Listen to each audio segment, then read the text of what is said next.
Blackballed, blackballed, blackballed.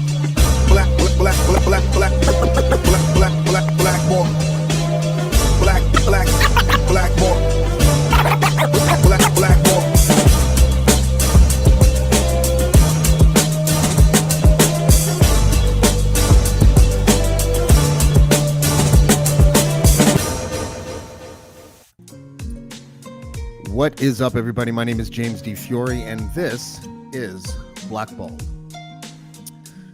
You deserve to be heard. You deserve to uncover the dreams you pushed aside for other things. You deserve to let go of the criticism from the past. You deserve the chance to be strong in your life. You deserve to live a life of clarity and deep connection. I believe all of this starts with the voice. Those are the words of my guest today. She is what I would call a Canadian legendary songstress, and she has a pile of respect, especially from her peers inside the music industry. And she is also the author of a new book. And that book is entitled, oh, that's the wrong book.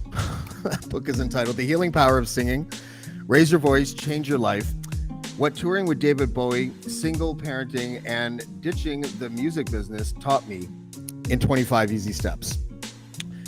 And her name is Emm Gryner. Emm, how are you? I'm great. How are you? I'm doing well. Thank you for coming tonight. I appreciate it. I'm happy to be here. I started your book, and there were so many parts that kind of spoke to me. And I'm not even done it yet. I found myself rereading some of the chapters that you have, because it's really interesting the way that you constructed it. And you talk about a lot about how everyone can sing, and the key is to find the singer inside. And I was wondering, that is not your way of saying that everyone can go do Pavarotti. But can you explain what you mean by that? And we're going to get into other stuff first. I wanted to open with that because we just finished talking about that off air, and it was in my mind. So can you give me an idea of what you mean by that? Well, it stems from my own desire to be a great singer, which is something I really wanted to do when I was little, but I didn't have that natural singing voice. It wasn't encouraged when I was growing up. It was actually discouraged. And I learned over time how to sing. So for someone who basically grew up in the middle of nowhere, to go on and sing with David Bowie as a backing vocalist, which was one of my jobs for a couple of years, to me, that sent a message that it doesn't really matter who you are or where you're from or what your voice sounds like. You can be a singer. So that's kind of the premise of the book. And I think, again, it's not about comparing yourself to others. It's about doing what is unique to you. Where did you grow up? Yeah, we had that question before between our emails with each other. So I grew up between Forest, Ontario, which is a small town outside of London, and Sarnia. So it's sort of like on Lake Huron. Is that like Mennonite territory, sort of? You know, it wasn't. It was on the border of Dutch farmer territory. Okay. And it was, there really wasn't much development around at the time. It was just kind of, we lived by the lake. So it was a childhood of not a lot going on, but TV and church, and, that's about it. Yeah. You mentioned in the book about where you grew up, and that's sort of what I said in the email about how you never really mentioned the name, and I was a little confused by that. But no worries on that, because I never like to admit that I'm from Whitby, so I kind of get it. I'm going to ask you a question. Do you ever watch The Actors Studio? You ever seen that show? Yes, I have seen it. Okay, I'm going to ask you a question the way that host asks people questions. Okay. Okay, tell me the main difference between Miss Fawcett and Carl Dixon. More hair on Carl. Yeah. But as far as your introduction into being sort of taken under people's wing or being taught something, I just was, because Miss Fawcett was your piano teacher, and you don't Mhm. describe a very pleasant experience that you had with her. And I couldn't tell by reading it if it was something that you needed to go through, or she kind of knew what she was doing, or if she just was not teaching you in the right way. And then the Carl Dixon thing was really neat, because I had a friend who once found a Muddy Waters 12-inch in a puddle. So it reminded me of that when you found his cassette on the side of the road or whatever. Mhm. So yeah, go ahead. Yeah, so Miss Fawcett was my piano teacher. She was really, really hard on me, like didn't make it fun at all, and kind of poked me all the time and told me, you know, that it wasn't great what I was doing. And what I learned from her is that I could do better. I think, in this day and age, that kind of approach doesn't really fly or is looked upon in a good way. But Mhm. it did kind of make me, I guess I felt towards the end of her life, because she was quite old, elderly when I went to her. And then I remember she went into a hospital around the time I was 12 or 13. And by then I had already kind of discovered songwriting. So I wasn't studying classical, but I felt in that moment with her, she was just like, you know what, I've always thought you could be great at this. So that's kind of where her like needling came from. Um, and then, to fast forward to find this cassette, this Coney Hatch cassette on the side of the road. And that led me to meet Carl Dixon, who eventually produced my first demos. Um, I think once you go through really like difficult relationships as a kid, anyone who's nice to you later is just like, wow, like why is this Yeah. person being so nice? And Yeah. he was like literally, genuinely a good person and wanted to help me with music. It wasn't, there's no agenda on his part or anything like that. So Mhm. I felt really lucky to have those polarizing experiences. And coming from a place uh like Forest, Ontario, and then finding yourself in the year 2000 looking over a sea of people at Glastonbury. Mhm. What was your prep like? How do you get yourself into a state of mind where you can be in front of 100,000 people and keep your shit together? Like, I mean, that is there any preparing for 100,000 people? Like, most of the musicians that I knew that started off in Toronto, they were playing places like the Reverb. They were playing, other places that you would, maybe the Phoenix was like the biggest place they would play while they were still kind of starting out. And then you Mhm. end up in Glastonbury. Can you give me an idea of what it's like walking out on stage and seeing that, and what you have to say to yourself in order to keep your shit together? Yeah, well, I mean, I played all those places too, and I think those were preparation for that, actually. Mhm. And then when I got the job singing with Bowie, you have to understand that all of the shows that we did were like, what? Like, I can't believe I'm here, you know? So whether it was Saturday Night Live or Wembley Stadium or like the Jules Holland show and then Glastonbury, they were all kind of like unbelievable experiences. So it wasn't just like going from like Say What in Toronto to like, woo, Yeah. I'm at Glastonbury, right? I forgot about Say Um, What. Yeah. but I do feel like every one of those clubs like that I played as a solo artist prepared me for that. What I wasn't prepared for was sort of having the focus off of me. I Mm. remember the first shows, like, no one was looking at me. It was like they're all looking at him. And then I realized, oh, right, that's David Bowie. Well, you both are so pretty, right? Thank Like, you. no, I'm saying like he had a look, like he was like the originator of, well, maybe it wasn't the originator, but where he could emasculate himself aesthetically and still be really hot. Like him and Prince, I would say, were like that, right? Yeah. That must have been interesting. Like, was it when okay, let me I have so much I want to talk to you about, because I really find I do a deep dive obviously into everyone that I interview, and your deep dive was fantastic, I have to Oh, tell you. thanks. Yeah. But when you're 21, you signed a deal with, I believe it was Mercury Records. Mhm. And then how did you get the call? And how did it work where it was like you went from that record deal, you had your advance, you're making music videos, you're 21, you're a kid, and you're living like your dream. And then you get a call to be a part of David Bowie's band. or recording with him, one of the two. Who called you? How did they, how were you found, or did you vie for that spot with a bunch of other people who were competing? Well, I got dropped from Mercury, and then I just decided I'm gonna do my own thing. So Mm, I was sort of led by joy and curiosity to go to New York City and do a bunch of shows there. mhm. And that's when I met another backing vocalist, this woman, Holly Palmer, and we became friends. And she actually had the same manager as me for a little while. So when the spot opened up for another backing vocalist to come in there, she recommended me. So it really wasn't like anyone like called me up or anything, like Bowie on the phone or anything. But I Yeah. did kind of like sit with the musical director, Mark Plati, who produced many of Bowie's records. And that was sort of the vetting process, like just to see if I could sing and that I Yeah. wasn't a jerk or whatever.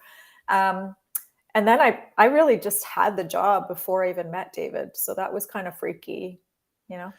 And what your relationship with David? What was that like? Was it strictly professional? And I mean that, like, were you guys personal friends, or was it just kind of business is business, or were you his muse? I don't know. Is there like a spectrum of relationship between professional background singer and muse, like somewhere in the middle? Well, um, it was very friendly, but I think he was like that with everyone in the band because he Mhm. wasn't one of those like singers that would go off and sort of be separate from the band. He'd always be with us. Okay. Um, and I guess we bonded over music. Like we liked a lot of the same bands. Yeah. And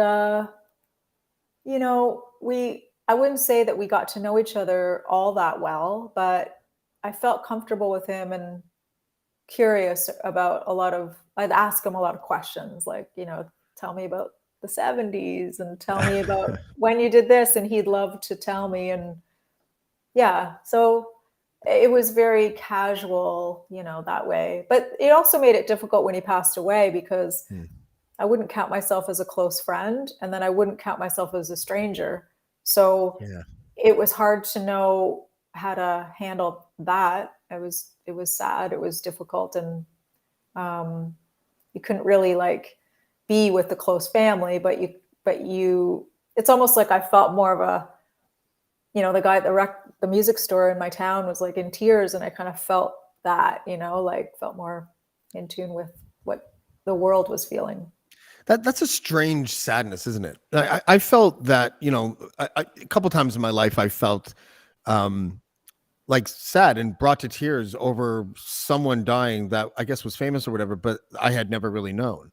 And Mm. I guess, do you think it's because when you listen to somebody's music and you're a fan or whatever you want to call it, that you kind of personalize it and you attach that person to your own nostalgia of whenever that soundtrack was playing in your life? Like what do you account for when it I comes think to that kind of stuff? it's Yeah, I think it's that, but I think it's also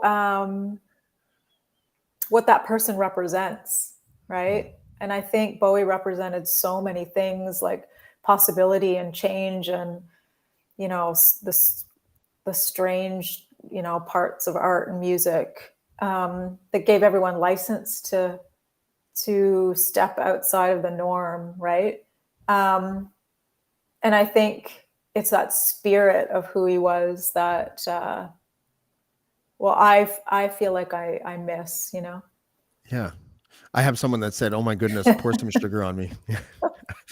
It's interesting, isn't it, when you're the artist that are known for certain things, and I've talked to some artists, and it's both a blessing and an albatross. They'll say, "Do Hmm. you feel the same way?" Well, yeah, and it's a great question you bring up because I think by writing the book, I was really able to deal with that sort of, someone mentioned "Pour Some Sugar on Me," which is a cover I do. You know, people don't bring it up at every interview, but for a while, people were bringing up Bowie at every interview, right? And even today, we're talking about him. But I feel there was an embracing of that story when I wrote the book. Um, there was sort of like I had discovered enough about myself by that point where it wasn't like an insecurity to talk about Bowie again, right? So Mhm. now it's just kind of a wonderful chapter in my life. And I feel like if he were looking down at us, you and me right now, Yeah. Hey, He would David. just say, Yeah. he would probably just say, do your thing, do your own You know, thing. I'm glad that you said that because I went into this interview determined not to say his name first, and I didn't. Right. So I High wanted five. to. Yeah. There you go. It's So I okay. wanted.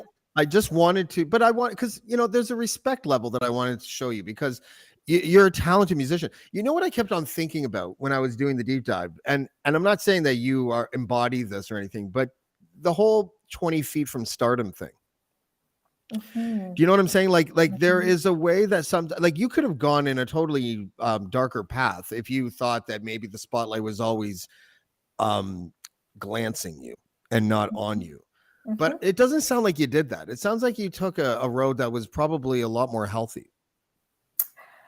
Yeah, I mean, I think that's wrapped up in a lot of other things, I think I really came into getting that record deal when I was 21 with guns blazing, like, from about, say, age 16 to 21, I was like, "Yep, I'm getting a deal, and I'm doing this, and it's all good," and then, Mhm. as life goes on and we get older and we get hit with, like, events and incidents and things, then you sort of, like, depending on who you are, you kinda get, like, knocked down a little bit, and, I think that sometimes, like, collaborations or just that 20 feet from stardom thing is a little bit of a safety net when you're not quite sure what to do next, right? So that's a longer conversation, perhaps a therapy session. But Well, listen, they call me Dr. J, not because I'm good at basketball, right? No, just kidding. that could be your, yeah, you should change your name on the thing to No, that. yeah, if you only knew how much therapy I probably need, honestly, like you wouldn't ask me any. Yeah. But, I'm grateful for all of those associations, but then there comes a time if you really are passionate about what you're doing and you've kind of had some awakenings where you're just like, I'm going to do my thing now, right? Mhm. So I feel in a lot of ways that's kind of where I'm at now. There's so much power in that whole it's like a religion for some people, that perseverance, and I think Mhm. a lot of people that don't know much about the music industry, and I know quite a bit because of people that I'm friends with, Mhm. and the fact that I used to be an event producer and stuff, but there is a perseverance and talent to me are sometimes even, like, that's why a lot of people make it, and some people are like, what, that person's a lot more popular than I think they should be, and it's like that's because they just keep going, right? Like they it's such a key ingredient to success, isn't it? It is. And I think we've seen, I know you talk to a lot of politicians and things and Sorry. news newsmakers on your podcast, but I think Yeah. we've seen that example of if you are headstrong and you persevere no matter who you are and what you've done in your life, you can become a leader, right? So it's interesting though in music because there's such a culture of, like, especially in the independent scene, a bit of a Mhm. culture of, well, you're supposed to be struggling, or like, how do you make a living at that? Or like, should I raise my prices? Like, there's sort of this horrible culture of just like, What's an let's just NFT? stay under the radar. Yeah. Yeah, Yeah. exactly. Still don't know what it is. Yeah. So, I guess to me, perseverance and resilience, it's one of the things that can combat that kind of that feeling of doubt that is everywhere. Well, it's kind of pervasive in the independent scene anyway. Yeah, it makes a lot of sense. I've noticed something, and I'll put it to hip hop, but I feel like women in music probably not probably certainly go through a frustrating period once they're out of their 20s or 30s or whatever, and they like rappers. When I was young, if you were like 36 and you were a rapper, you were done. You were like basically Mhm. a baseball catcher. It's like Yeah. rickety knees and you don't do anything anymore, and that was it. And maybe you'll go on like a Legends tour or something. Women Yeah. in music, they have to obviously battle that idea, which I think is almost expired, and I'll tell you why in a second. But that idea that if you don't look as young as you used to, and by the way, you still look great, so I don't know if you have this problem, but like just in general, if you don't look as young as you used to, then people are like, oh, you can't market. But the death of the labels as we used to know them And the fact that Gen Mhm. X is still buying new music from artists that they loved 20 years ago, that's a good Mhm. sign, isn't it? I guess so. I mean, um, I don't know what that speaks to, you know, is it the music or is it the youth? Like, I mean, I don't think anyone's buying stuff that they used to listen to because those people were young. It was just what they liked, right? But I think artists nowadays, well, I guess what I'm trying to say is that I'm 46. Okay. I'm Generation X. I'm not sure how old you are. Mhm. I think we're like, you're probably a bit younger than me, but like, it seems like the people that I was, okay, I'll give you an example, and it's a hip hop example, but Eminem, okay, he Mhm. puts out stuff. He was 27 when he came out, which is already old for a rapper, and he's Mhm. 48, and he's putting out Mhm. like music where his skill level has not diminished. And people Mhm. my age are buying his records. I don't recall Mhm. that happening when I was like 15, 16. I don't recall my parents buying the new Kenny Rogers because Kenny Rogers didn't put shit out anymore. Do you know what I mean? So Okay, I see what you're yeah, I saying. feel like Yeah. the landscape has changed like that. Yeah, I think so. I think I don't know. I like to think that we're not really like thinking about that as much, but maybe that's just sort of my perseverance, like where I'm just like, well, you know, I was talking to a friend today and he's like, oh, I'm 51 and it's too late for me to do my music, but he's like really talented. Yeah. So I just said, like, why would you decide not to do it? But the whole age thing is so interesting because I've been thinking about this a lot lately about the fuel, right? And the fervor and the power and the energy you have when you're like in your 20s to do your music. I think that a lot of the success, my success, sort of came from not considering that there would be a failure of any kind, Mm. right? And I think when you're young, you have your eye on the prize, right? You go for it. And I mean, sure, let's not kid ourselves, like we age and things change and you know people are going to say stuff or whatever, but sometimes I think it's about getting back to that, like keeping your eye on the prize and not letting all this wisdom that you've got like sort of I love how erode I love how like your eyes light up when you said wisdom. That was great. right, like don't let it erode the dream. Like if you're meant to be doing music, you'll be doing it when you're 100, right? Like or 90 or 80 or whatever.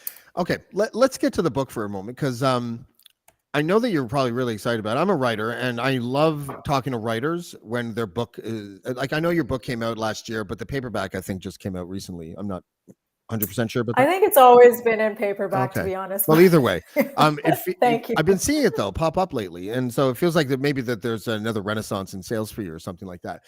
I would Okay. like to know if this book is a child of the pandemic.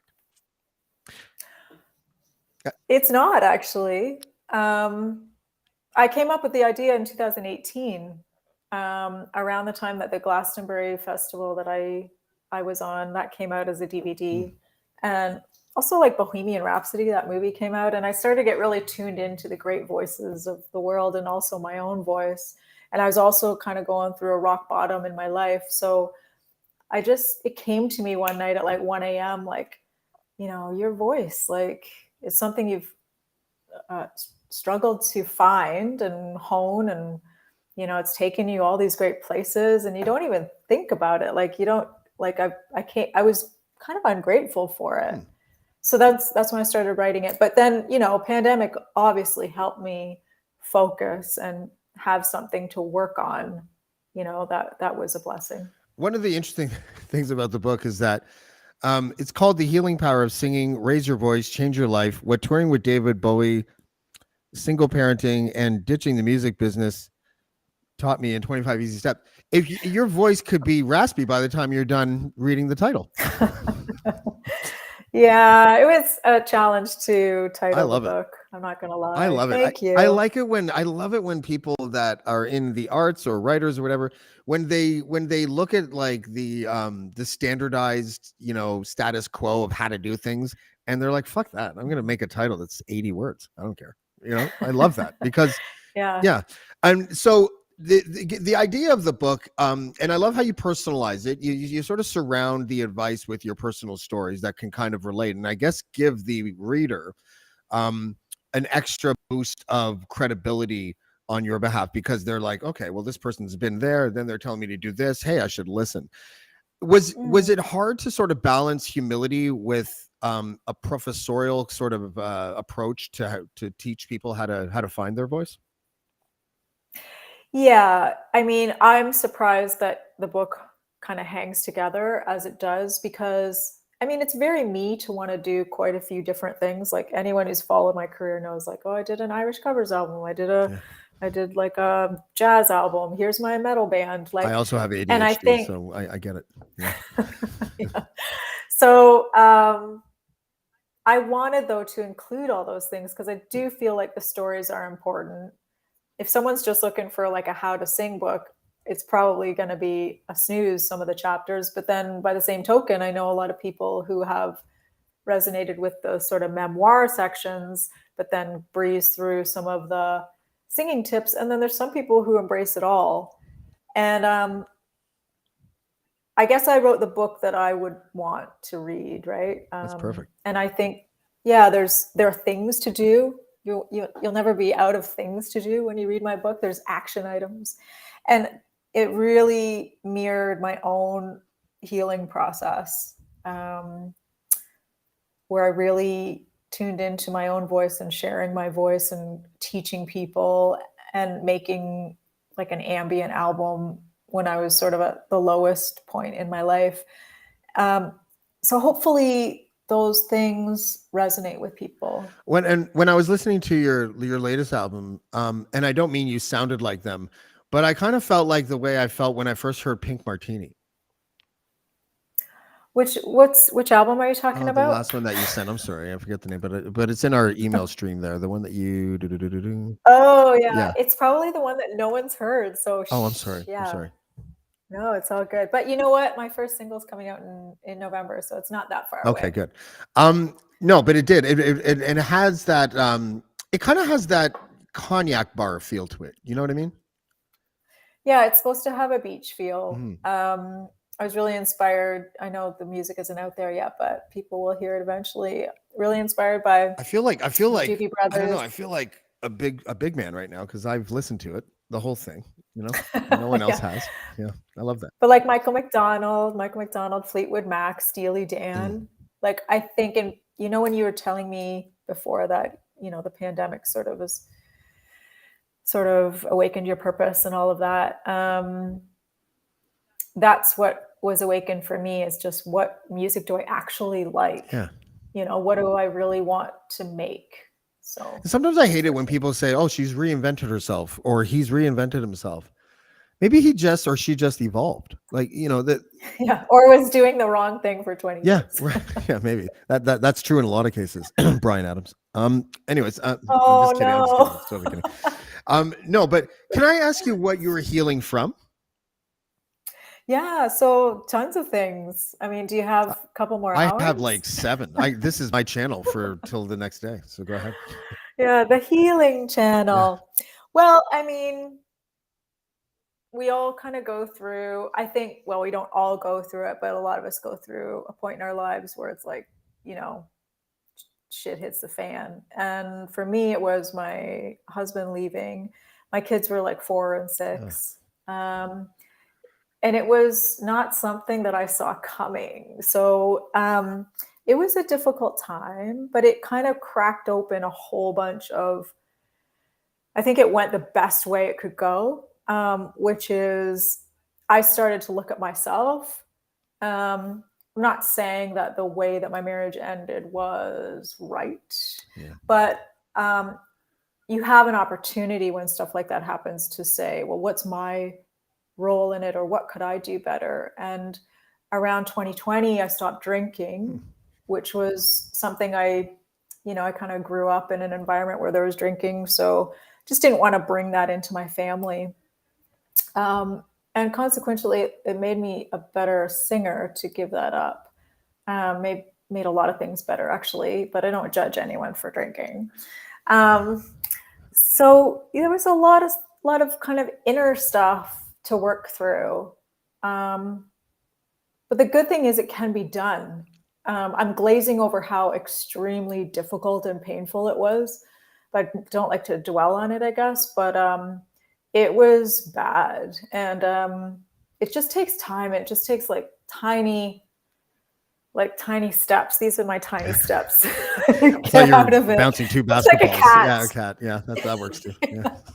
Just do that for like 5 years. The way my and daughter you'll be fights, fine. she's 6. Yeah, exactly. I understand though. Sorry, the voice of Dean Blundell is in my brain right now saying, "Don't make it about you," and I swear I'm not going to. But You can make it about well, you. I'm just when you said that. I mean, I am right now going through what you went through. And it's that part that you said about it made you take a look at yourself and maybe the type of things that you might have needed to shed, or what your role was in the deterioration of the relationship, if there was one. And I've been going there lately, and that is a very powerful place to go, because if you slip into the darkness, it's really dark, and It is. Yeah. and if you find that way to convert that energy into change and to evolution, wow, Yeah, but here's the thing. People always want to put like a time, like a deadline on the healing, right? Like I remember a year or a 2 year anniversary after my breakup, and people just kind of expect you're all good to go, And I think after 2 years, I actually just said, I need to feel like the anger and I need to feel shitty. Like I just need to feel it and not expect that I'm going to feel better. And it's weird because when you surrender to that, then you can find something, right? But I think the point is like we're in a culture of where everyone feels like you've got to like get better or like find the way or whatever. And I know my book is a little bit about that, but it really was not overnight. There was, I think the things that really helped me were like writing. So writing my book, journaling, and also music, like just listening to music and being around girlfriends and stuff like that. So it's just and time, right? yeah. Hopefully, I'll find a bunch of girlfriends to be around as well, because that always helps. But you know what the thing? Yeah, no, I'm just joking.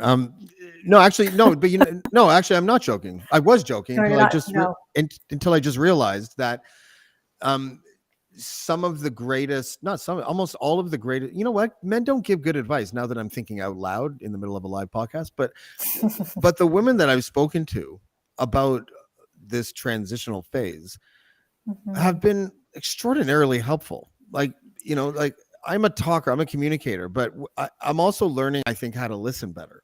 And you know what I think I owe it to? I also quit drinking. I quit drinking in 2019, just before the pandemic hit. And it was, again, that yin yang, because I was like, yeah, I'm not drinking, and then it was like, holy shit, what the fuck is this? And it was anxiety, right? Like it was, I didn't realize how anxious I was. Totally, and I don't know if that was that the same for you? Yeah, and I didn't realize it. See, here's the thing. I quit drinking and then we had the pandemic, right? So there wasn't a whole lot of opportunity to perform or play live, right? So I actually played this July in front of a huge audience in London outdoors, and I'm not even sure there was a point an hour before the show where I wasn't sure I was going to be able to get on stage. Oh, wow. I was just like in the hotel room, like, oh man, I've got to just visualize something to get me out of bed. And that, I think, is what you're talking about, just like the clarity. It's just it's the Spinal Tap, too much perspective, right? Too much realness. Too much realness, too much clarity, and too much feeling for people. Like, I really love not feeling.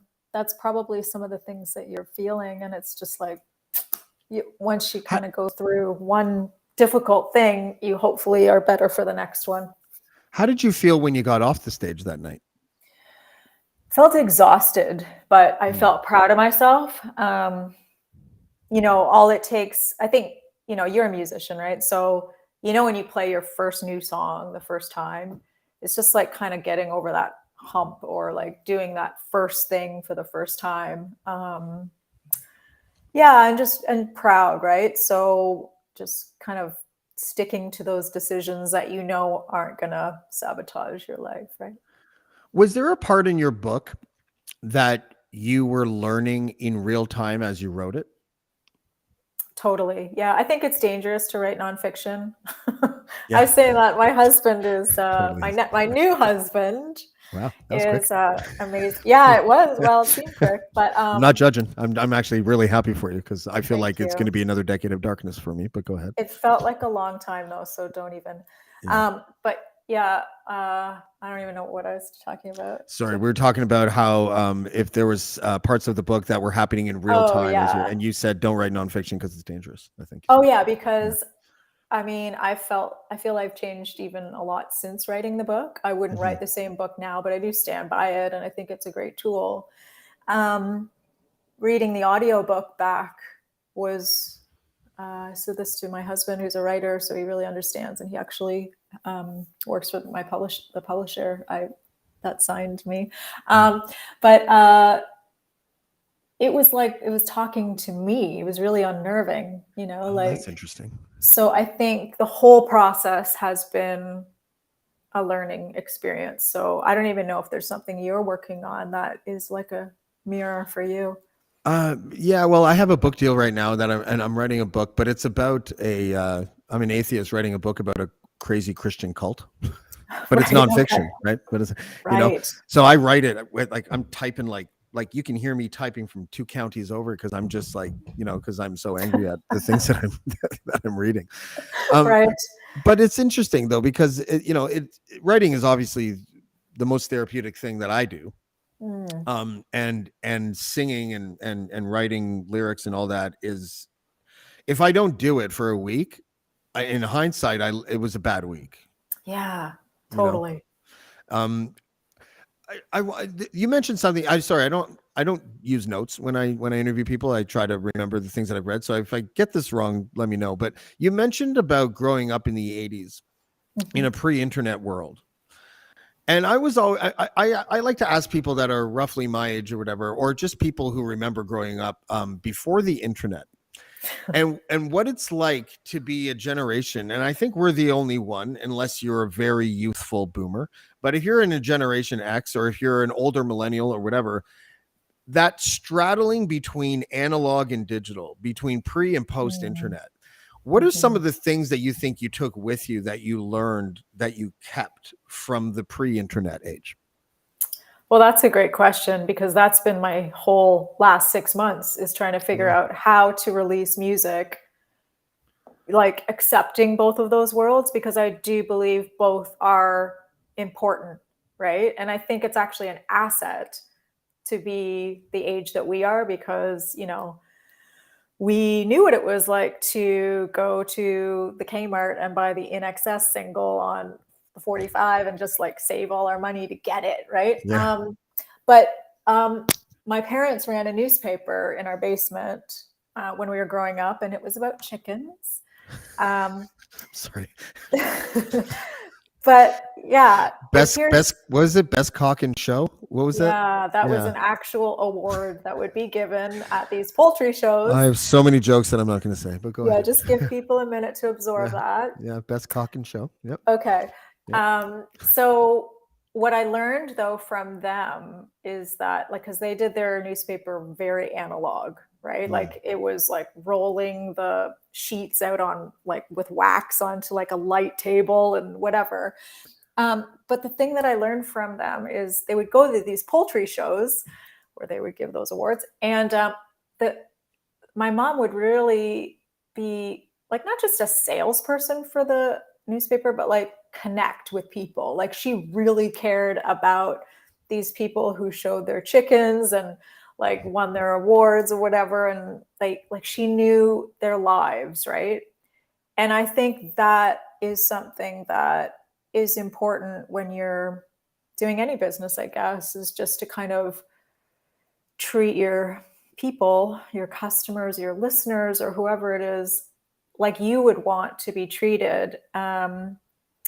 And I think the digital thing, we think we're kind of connected, but I like to, like, I have these pens that I made, and they have like my, Oh, right on.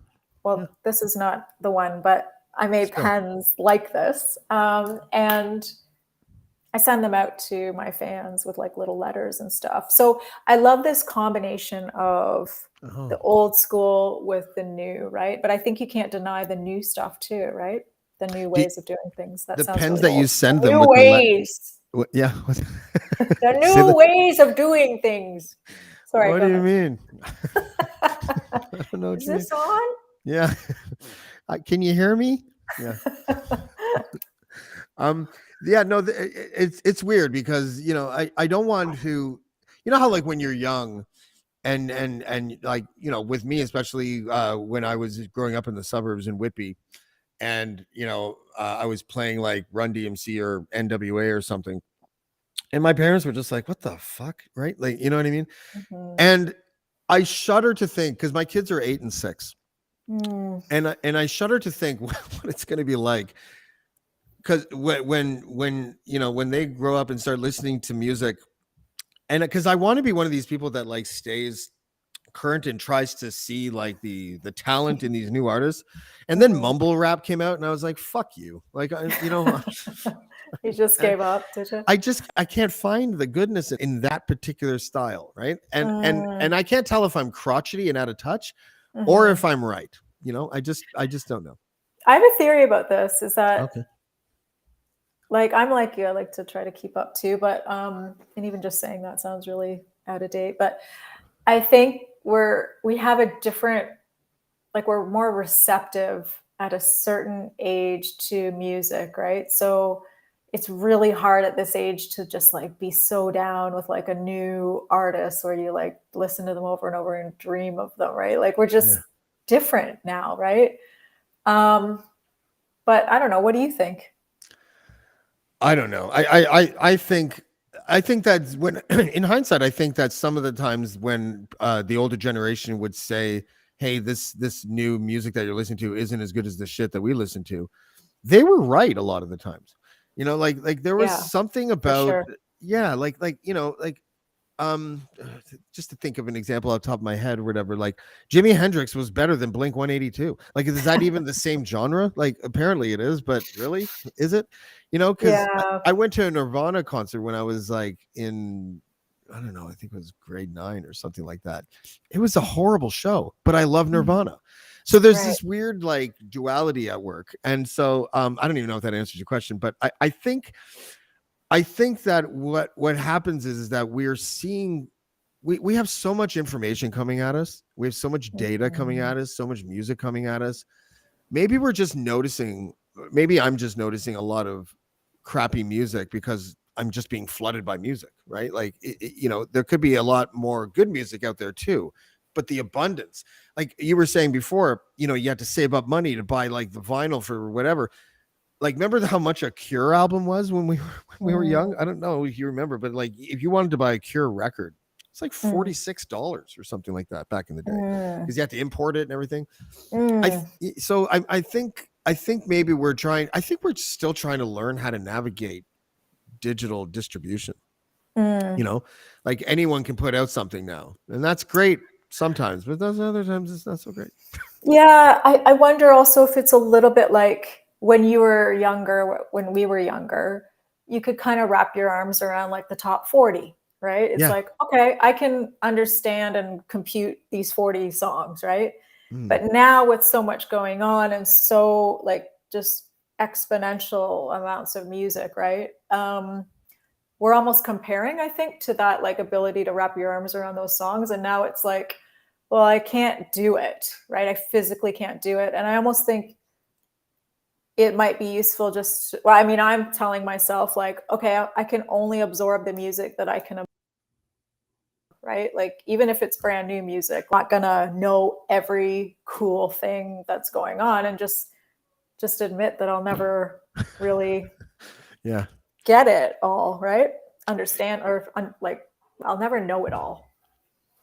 Yeah, there's a part. I agree totally with that, because there's a part of me that thinks that there's a way to be an artist where you can maintain sort of like an authenticity to yourself if you don't try to be something, but just allow yourself to be what you are. Does that make Hmm. sense? Did I Yeah, just sound like a life coach there? you did, and that's you. You're officially certified.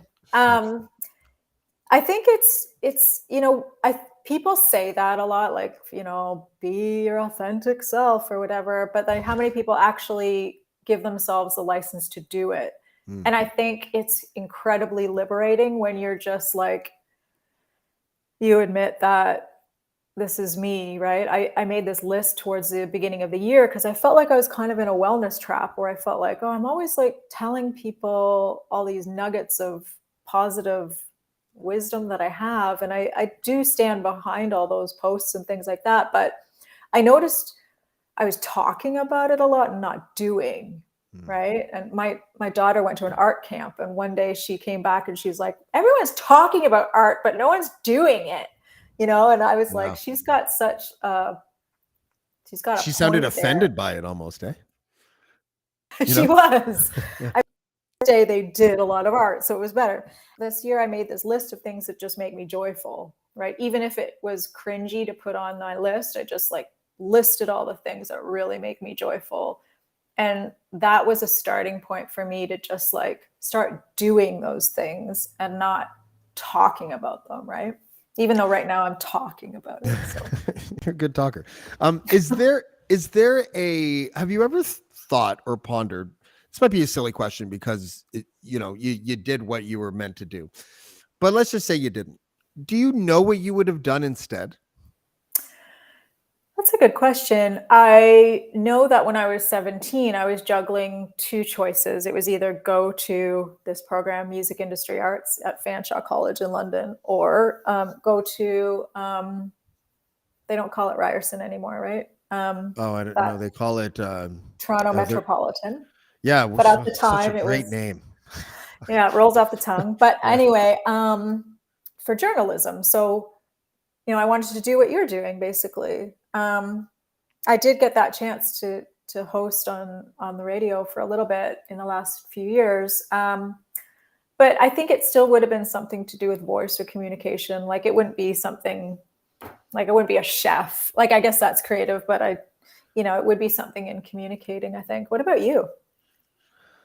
Oh, well, it's funny because I was one of those people who floated for so long. Like I didn't do homework in school. I got bad Mhm. grades. I dropped out of college. I was couch surfing in my 20s, trying to get my shit together in the 30s. Did a pile of drugs, was a rave promoter for a while, all this kind of stuff. I Mm. had some successes and some. I really, just in the last like 4 years, have really just finally like said, okay, enough's enough. Like, let's figure this shit out. So I Mm. don't know, because I didn't know how to handle a traumatic childhood. Like Mm. and this is just something recently that I've learned. Like I didn't Mhm. know that it was so important to deal with your shit, because I didn't know how to define your shit. I didn't know why I was anxious. I didn't know, Exactly. I didn't know why I was bad at relationships. I didn't know why I was Mhm. afraid that every girlfriend I had would leave me. I just, Mhm. why was I like that? And Mhm. then, you know, um, when you figure it out that there's reasons, there's a cause and effect that happens that shapes your personality and gives you habits and gives your perspective a tint that you might not be able to see through sometimes. Mhm. Yeah, like that was powerful to feel. and Mm. um and I think you know i I know how old I am, and I look at myself as the way that I kind of ideally would have liked to have been when I was 26. And what it Mhm. does, it kind of tricks my consciousness into thinking that I can like attack this world in a positive way, as if I am 26. Why not? Yeah, totally. you know Absolutely. That's exactly where I'm at as well. And it's liberating. I know you're in a kind of a difficult time at the moment, but the I'm fine, fact don't that worry about it, it's gonna be fine.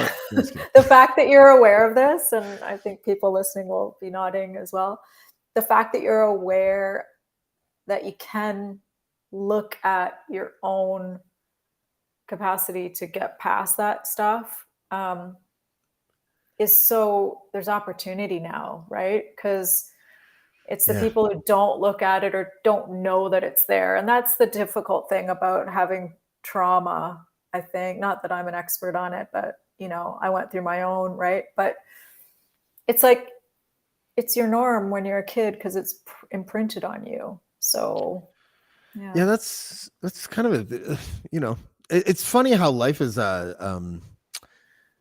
sort of painfully ironic, I guess you would say. Like the shit that you deal with when you're not armed to defend yourself from it is almost the thing that almost always defines people when they're older. Like it's like the lack of choice you have when you're young is breathtaking when you actually look at it. When I look at the stuff that I went through, I look at this little boy, and I've noticed that every 5 years or so, I look back at the guy that I was 5 years ago, and I don't feel like the same person.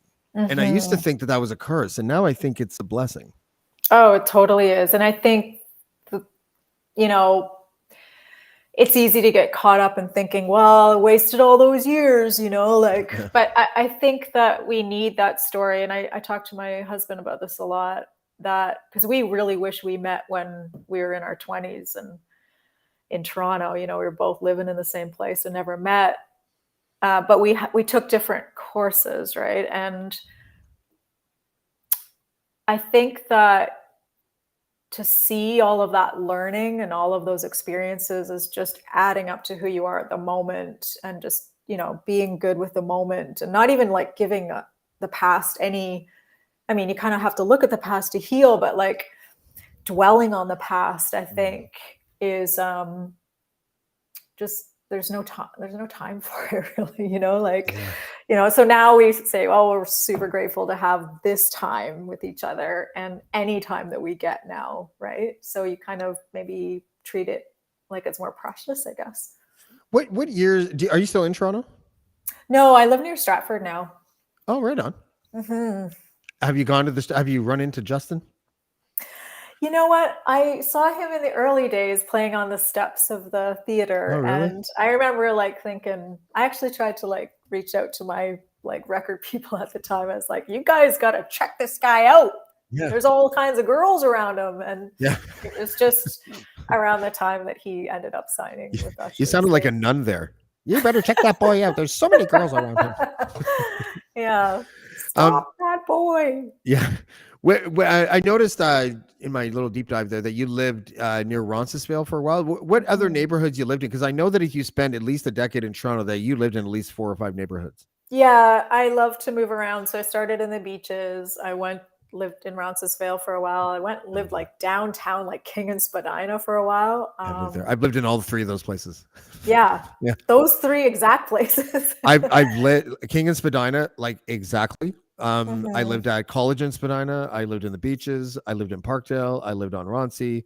I lived in several places in the annex. I lived in the neighborhood for a while. Yeah. I think we've just learned that we are the same person. Yeah. Jesus Christ. Thank God. Now I don't have any more work to do. No, but I Toronto.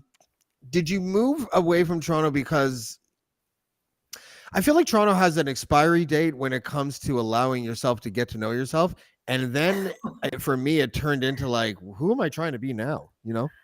Yeah. I moved because I got the job with Bowie and I wanted to explore New York. That was, but I kind of felt like that sounds like horrible. I used Toronto. I used it as a place to like. Toronto's a whore. Just use it. It's fine. I honed my craft for singing there, like playing in clubs, right? I started off not knowing what I was doing and I left pretty good. So, it was, I'm glad that I lived there for that time, but yeah, it was time to move on. And so what do you see? So you have an album coming out in November. What's the name of the album again? Well, it's a single coming out in November, but it comes out next year. Oh, okay. So the single will be called Valencia. I'm announcing it tomorrow, but I guess I'm announcing it right now on your I just made news. Yay! Take that, Globe and Mail or whoever. Yeah, go ahead. Yeah. No, what was the question? I just when the album is coming out, so that's next year. The album is coming out. Do you have tour dates set and everything? Yeah, they're kind of coming in, and I'm excited because I get to go overseas for the first time in Nice. ever. I was going to ask you if you needed a biographer, but your fucking husband's a writer, so there goes that. Yeah, he's pretty good. Yeah. Is he off camera? I don't know. He's roaming around, keeping the kids quiet while I talk to you, I think. Listen, I think there's another show coming on in about 5 minutes. I would love to do this again because I feel like I don't know, it flows nice. Our conversation. I want to interview you, so let's just do that. Okay, hold on a second. Let's do that. All right, go ahead. Okay. James, yes. Let's get down to brass tacks here. I've got 3 minutes. Tell me your life story. I haven't paid my taxes in years. I don't know. Oh, Just kidding. Let's go back. I'm more comfortable on this side. Okay. It's like the side of the bed. Do you have the side of the bed? Yeah, totally. Yeah. My side of the bed for the last 2 years of my marriage was at the foot of the bed. Oh, no. I'm just kidding. That's just metaphorical. Okay. All right. Emm Gryner. I really appreciate the time. I enjoyed this. Thank you so much for coming, and I hope you come back again soon. And good luck with everything. Once again, the book. Hold on, I got to take a deep breath.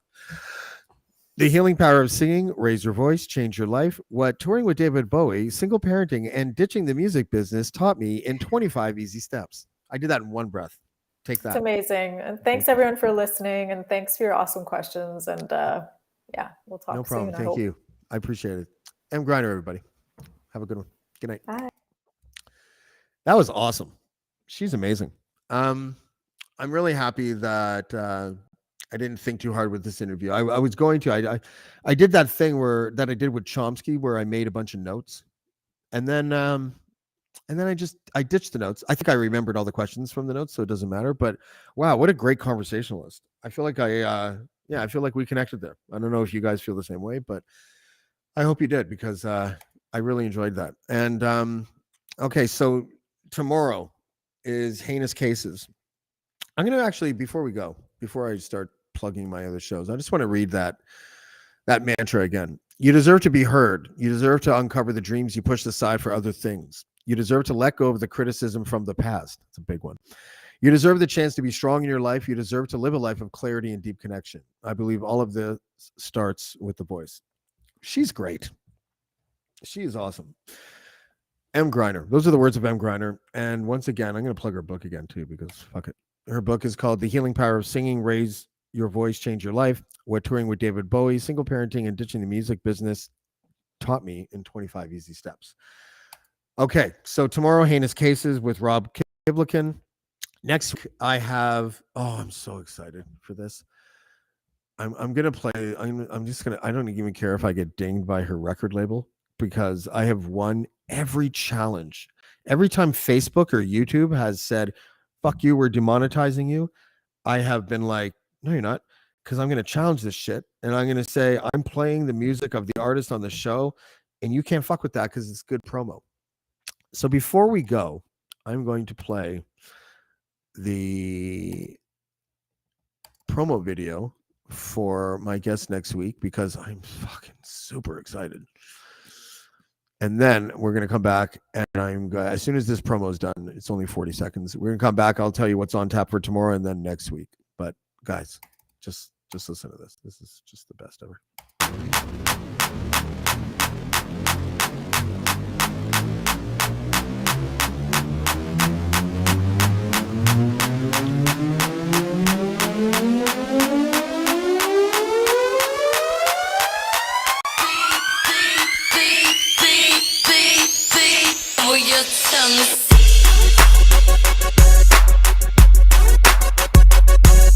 Major one.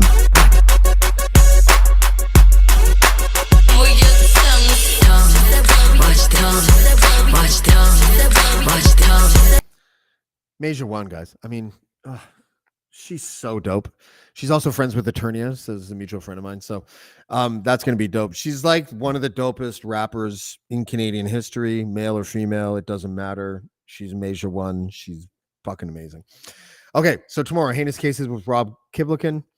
Next week, Lane Admiral is going to be here. He is the ex-Plymouth Brethren member who was on the show before. He suffered abuse from the hands of a couple elders in the Plymouth Brethren, and I can't remember if he was excommunicated or left, but either way, he's out. He's also an ex-military guy, just a straight up good dude. But we might be breaking news, which is awesome because I just broke the news of the announcement of the Emm Gryner single. Once again, take that, Globe and Mail. But Lane Admiral and I spoke tonight. It turns out that there is a cult promotional code that one of the biggest companies on the planet is using. So if you use this code with this big giant company, the cult gets money. It's just ridiculous. So Measure One next week, Lane Admiral next week, a bunch of other stuff I'm going to set up.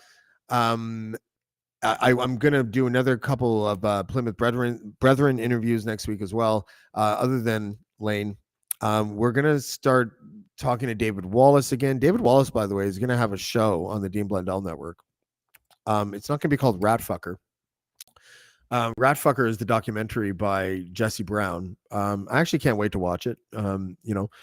I've grown to like Jesse Brown. Him and I didn't get along in the past. There was a bunch of reasons why. Some of it was my fault. It's not like I'm innocent, basically ever. So, but he has my respects. I talked to him on the phone a couple weeks ago about the work that I was doing with interviewing the ex-Brethren members. And so, I'm going to try to get him on the show before the documentary comes out. We'll see if we can make that happen. I don't know. Jesse doesn't really do other people's podcasts too much, I don't think. But either way, we have a lot coming up. Again, tomorrow it's Rob Kiblikin, heinous cases. We're going to take a deep dive into the Paul Bernardo case. And until then, we'll see you next time on Blackballed. Thanks, everybody. Blackballed. Blackballed. Blackballed. Blackballed.